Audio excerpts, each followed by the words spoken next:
Ya, dan saudara untuk mengetahui lebih lanjut terkait ditemukannya 14% varian Delta di Aceh. Berikut kita akan membahasnya bersama anggota tim riset Universitas Syahkuala, Dr. Harapan. Ya, Assalamualaikum dokter. Waalaikumsalam warahmatullahi wabarakatuh. Ya baik, langsung saja. Dokter, ini bagaimana proses yang dilakukan hingga ditemukannya 14% varian Delta di Aceh nih dok? Baik, sebenarnya kita sudah curiga lama ya karena di Jawa kemarin kita udah melihat varian Delta banyak, kemudian kita belum ada informasi atau belum ada data yang ada di Aceh.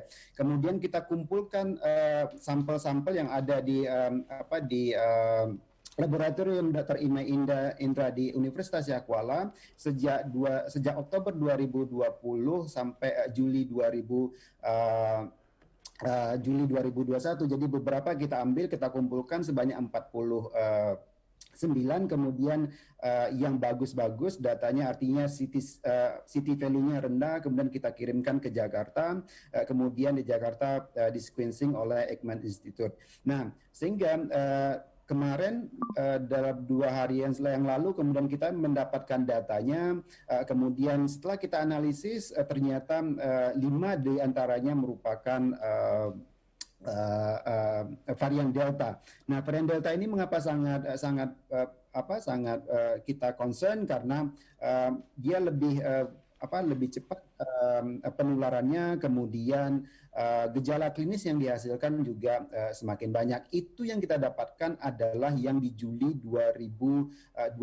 Jadi keseluruhan kelima dari pasien sampel itu yang kita dapatkan dari Juli 2021. Nah, saya berpendapat bahwa itu dapat di Agustus, di September kita jumlahnya itu saya rasa itu semakin banyak.